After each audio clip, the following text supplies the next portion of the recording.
6 ఓట్ల తర్వాత ఆర్సీబీ విజయం సాధించింది. హైదరాబాద్ మొదట బ్యాటింగ్ చేస్తే 300 స్కోర్ చేసేస్తుందేమో, రెండోసారి ఆడితే 250 లక్ష్యం కూడా సురక్షితం కాదేమో అన్న అంచనాలు.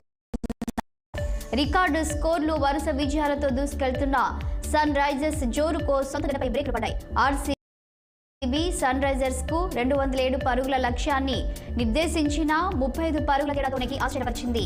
బ్యాటర్ల పోరాటం, బౌలర్ల క్రమశిక్షణ ఆ జట్టుకు 6 పరాజయాల తర్వాత ఓ విజయాన్ని అందించింది.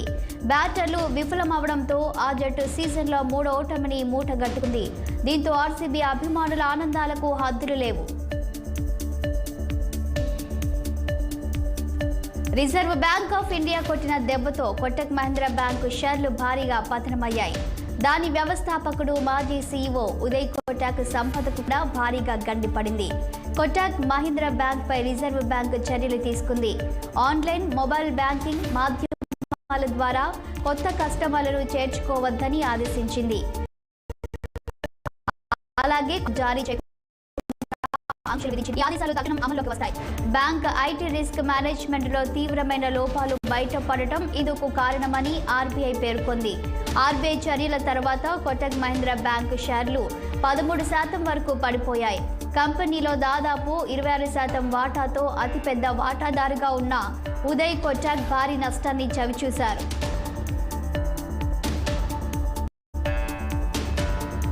సీఎం రేవంత్ రెడ్డి మరోసారి తన మానవత్వం చాటుకున్నారు. రాజేంద్రనగర్లో రోడ్ షో నిర్వహించిన అనంతరం కాంగ్రెస్ కార్యకర్త ఒకరు అస్వస్థతకు గురై స్పృహ కోల్పోయారు. దీంతో విషయం తెలుసుకున్న సీఎం రేవంత్ రెడ్డి తన కాన్వాయ్లోని అంబులెన్స్ ను పంపి సదరు వ్యక్తిని ఆసుపత్రికి తరలించారు. అతనికి మెరుగైన వైద్యం అందించాలని ఆదేశించారు. బేగంపేట్ ఫ్లైఓవర్ మంటలు చెలరేగాయి. రన్నింగ్ కారులో అకస్మాత్తుగా మంటలు చెలరేగడంతో వాహనదారులు భయపడిపోయారు. దీంతో అప్రమత్తమై డ్రైవర్ వెంటనే కారు దిగిపోయాడు. సమాచారం అందుకున్న ఫైర్ సిబ్బంది మంటలను అదుపు చేశారు. ఉపాధి సరిగ్గా లేక కుటుంబ పోషణ భారమై ఆర్థిక ఇబ్బందులతో 2 నేతన్నలు ఆత్మహత్య చేసుకున్న ఘటన రాజన్న సిరిసిల్ల జిల్లాలో చోటు చేసుకుంది. ఇంద్రనగర్ గ్రామానికి చెందిన అంకారపు మల్లేశం అనే వ్యక్తి వస్త్ర రంగంలో సంక్షోభం ఏర్పడడంతో ఉపాధి లేక మనోవేదనకు గురై చింత చెట్టు గురి వేసుకుని ఆత్మహత్యకు పాల్పడ్డాడు. వార్పిన్ రంగంలో పని సరిగ్గా లేక ఆర్థిక ఇబ్బందులతో కుటుంబ పోషణ భారమై అడిచల సాయి అనే యువకుడు ఉరివేసుకుని ఆత్మహత్య చేసుకున్నాడు. వారి మరణంతో కుటుంబీకులకు శోకసంద్రంగా విలపిస్తున్నారు. సిరిసిల్ల వస్త్ర పరిశ్రమను ప్రభుత్వం ఆదుకొని గతంలో మాదిరిగా సిరిసిల్ల ఉరిసిల్లగా మారకుండా నేతన్నల ఆత్మహత్యలు జరగకుండా చూడాలని స్థానికులు కోరుతున్నారు. మృతుల కుటుంబాలను బీజేపీ రాష్ట్ర అధికార ప్రతినిధి రాణి రుద్రమ పరామర్శించారు. లోక్సభ ఎన్నికల్లో పోటాపోటీగా ప్రచారం చేస్తున్న పార్టీలు ఒక అడుగు ముందుకేసి మోడల్ కోడ్ ఆఫ్ కండక్ట్ ని ఉల్లంఘిస్తున్నాయి. ఎంసీసీని ఉల్లంఘించినందుకు గాను ఈసీ దేశంలోని 2 ప్రధాన జాతీయ పార్టీలకు షాక్ ఇచ్చింది. వివాదాస్పద వ్యాఖ్యలు చేసి మోడల్ కోడ్ ఆఫ్ కండక్ట్ ని అతిక్రమించినందుకు బీజేపీ, కాంగ్రెస్ ఆయా పార్టీల నేతలు చేసిన వ్యాఖ్యలపై బీజేపీ అధ్యక్షుడు జేపీ నడ్డా, కాంగ్రెస్ అధ్యక్షుడు మల్లికార్జున ఖర్గే ఏప్రిల్ 29 ఉదయం 11 గంటల లోపు వివరణ ఇవ్వాలని ఆదేశించింది. అయితే ఈసీ నోటీసులో నిబంధనలు అతిక్రమించిన నేతల పేర్లను పేర్కొనకపోవడం గమనార్హం. సాధారణంగా పార్టీలు తమ అభ్యర్థుల పట్ల బాధ్యత కలిగి ఉండాలి. వారి ఆదేశాలు లేకుండా ఎలాంటి వివాదాస్పద వ్యాఖ్యలు చేయొద్దు. కానీ పార్టీల అధినేతలే ఈ కామెంట్లు చేస్తున్నారు. ఉన్నత స్థాయిలో ఉన్న వారి ప్రసంగాలు ప్రజలపై తీవ్ర ప్రభావాన్ని చూపుతాయి. బీజేపీ, కాంగ్రెస్ నేతలు ఈసీ నిబంధనలు అతిక్రమించినందుకు సమాధానం చెప్పాల్సిన బాధ్యత నడ్డా, ఖర్గేలపై ఉంది. ప్రధాని నరేంద్ర మోదీకి ఏఐసీసీ అధ్యక్షుడు మల్లికార్జున ఖర్గే బహిరంగ లేఖ రాశారు. సంపద పునఃపంపిణీ, మంగళసూత్రం, వారసత్వ పన్నుపై కాంగ్రెస్ నేతలు చేసిన వ్యాఖ్యలపై ప్రధాని మోదీ, బీజేపీ నేతలు తీవ్రంగా తప్పుబడుతున్నారు. ప్రధాని మోదీ ఈ పదాలను ఉపయోగించి కాంగ్రెస్కు చురుకులు అంటిస్తున్నారు. ఈ నేపథ్యంలో చప్పట్లకు మోసపోవద్దని ఖర్గే మోదీకి లేఖ రాశారు. ఇటీవల మీ సభలలో మీ భాష విని నేనేమీ ఆశ్చర్యపోలేదు, కానీ మీ సొంత వ్యక్తులు కొట్టే చప్పట్లను చూసి మాత్రం మోసపోవద్దు అంటూ మోదీని హెచ్చరించారు. మీ మాటలతో నిరాశకు గురైన కోట్లాది మంది ప్రజల అభిప్రాయాలను మీ దరి చేరనివ్వడం లేదని విమర్శించారు. మా మేనిఫెస్టోలో చేర్చని అంశాల గురించి మీ సలహాదారులు మీకు తప్పుడు సమాచారం ఇస్తున్నారంటూ పేర్కొన్నారు. మా న్యాయపత్రాన్ని వివరించేందుకు మీతో వ్యక్తిగత భేటీకి తాను సిద్ధమేనని, అందుకు సంతోషిస్తానని పేర్కొన్నారు.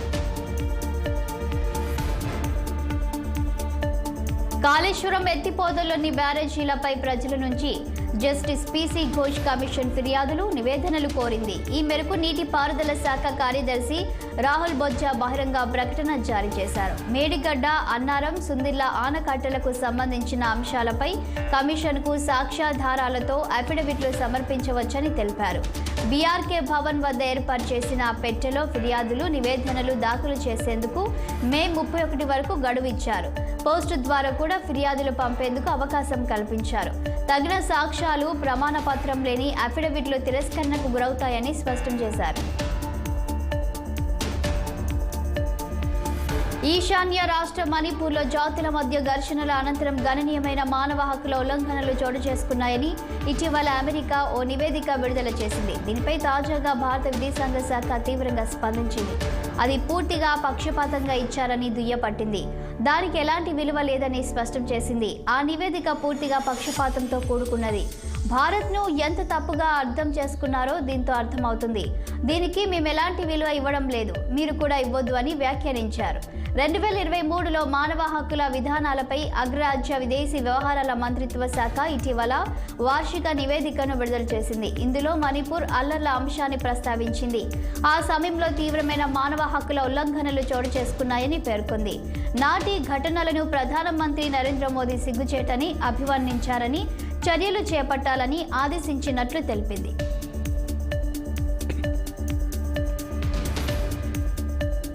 మత ప్రాతిపదికన రిజర్వేషన్లు ఇవ్వడాన్ని బాబాసాహెబ్ అంబేద్కర్ కూడా వ్యతిరేకించారని, కానీ కాంగ్రెస్ మాత్రం వక్ర మార్గంలో వాటిని అమలు చేసి ఆయనకు వెన్నుపోటు పొడిచిందని ప్రధాని మోదీ పేర్కొన్నారు.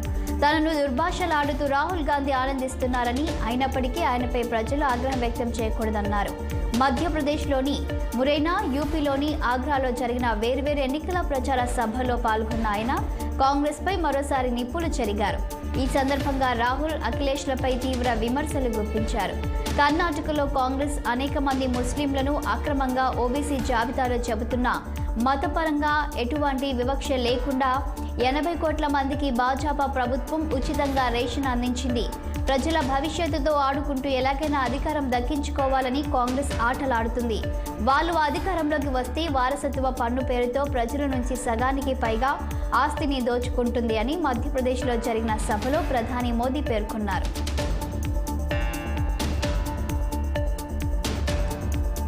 తెలంగాణలో మే 13న లోక్సభ ఎన్నికలకు పోలింగ్ జరగనున్న విషయం అందరికీ తెలిసిందే. ఈ నేపథ్యంలో ఆ రోజు అనగా మే 13న వేతనంతో కూడిన సెలవు దినంగా ప్రకటిస్తూ ఈసీఓ వికాస్ రాజ్ ఉత్తర్వులు జారీ చేశారు. కాగా ఎవరైనా ఇతర రాష్ట్రాలకు అంటే మహారాష్ట్ర, కర్ణాటక, ఛత్తీస్గఢ్కు చెందిన ఉద్యోగులు తమ ఓటు హక్కును వినియోగించుకునేందుకు వాళ్ళ రాష్ట్రాలకు వెళ్లినట్లయితే వారికి కూడా వేతనం ఇవ్వాల్సిందిగా ఆయన జారీ చేసిన ఉత్తర్వుల్లో పేర్కొన్నారు. ఇక ఆంధ్రప్రదేశ్లోనూ మే 13వ తేదీన లోక్సభ, అసెంబ్లీ స్థానాలకు పోలింగ్ జరుగుతున్న విషయం తెలిసిందే. ఈ నేపథ్యంలో ఏపీలోనూ మే 13వ తేదీని సెలవు దినంగా ప్రకటించిన విషయం తెలిసిందే.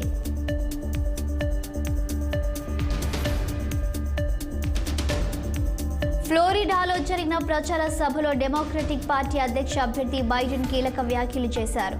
ప్రపంచ అధినేతగా అమెరికా ఉండాల్సిన అవసరం లేదని తన ప్రత్యర్థి రిపబ్లికన్ పార్టీ అభ్యర్థి డొనాల్డ్ ట్రంప్ వాదిస్తున్నారని ఆరోపించారు. ఒకవేళ అది జరిగితే ప్రపంచానికి ఎవరు నాయకత్వం వహిస్తారని తన మద్దతుదారులను ప్రశ్నించారు. ప్రపంచవ్యాప్తంగా అనేక దేశాలు తన గెలుపును కోరుకుంటున్నాయని బైడెన్ అన్నారు. G7, G20 వంటి అంతర్జాతీయ వేదికలపై ఆయా దేశ అధినేతలు తన దగ్గరకు వచ్చి మీరే గెలవాలి అని తమ అభిప్రాయాన్ని వెల్లడిస్తున్నట్లు తెలిపారు. తద్వారా ప్రపంచవ్యాప్తంగా ప్రజాస్వామ్యం నిలబడుతుందని వారు భావిస్తున్నారని పేర్కొన్నారు. యావత్ ప్రపంచం అమెరికా వైపే చూస్తుందని చెప్పారు. ఎవరు గెలుస్తారనే అంశం కంటే ఈ ఎన్నికలు ఎలా జరగనున్నాయనే దానిపైనే అందరూ దృష్టి సారించారని తెలిపారు. కేంద్ర ప్రభుత్వంలోని వివిధ విభాగాల్లో ఖాళీ ఉద్యోగాలను భర్తీ చేసేందుకు యూనియన్ పబ్లిక్ సర్వీస్ కమిషన్ 2025 ఏడాదికి సంబంధించి పరీక్షల క్యాలెండర్ను ప్రకటించింది. 2025లో చేపట్టబోయే నియామకాల పోటీ పరీక్షల తేదీలకు చెందిన ప్రత్యేక చార్టును యూపీఎస్సీ విడుదల చేసింది. ఇందులో 2025 జనవరి నుంచి 2025 డిసెంబర్ మధ్య నిర్వహించే పరీక్షల తేదీలున్నాయి. వివరాల ప్రకారం 2025 జనవరి 22 నుంచి ఫిబ్రవరి 11 వరకు సివిల్స్ ప్రిలిమినరీ పరీక్షల కోసం దరఖాస్తులను స్వీకరించనున్నారు. మే 25న పరీక్షలు నిర్వహిస్తారు. అదేవిధంగా ఆగస్టు 22 నుంచి 5 రోజుల వరకు యూపీఎస్సీ మెయిన్స్ పరీక్షలు జరుగుతాయి. అలాగే CBI engineering service preliminary, Indian forest services main, CDS, central armed forces, combined medical services సహా వివిధ ఉద్యోగాలకు నియామక పరీక్షలు జరగనున్నాయి. యూపీఎస్సీ క్యాలెండర్లో ఆయా పోస్టుల నోటిఫికేషన్, దరఖాస్తుల స్వీకరణ, కంప్యూటర్ ఆధారిత పరీక్షల తేదీలున్నాయి. అప్పటికి పరిస్థితులకు అనుగుణంగా తేదీలో మార్పు ఉండొచ్చని యూపీఎస్సీ పేర్కొంది.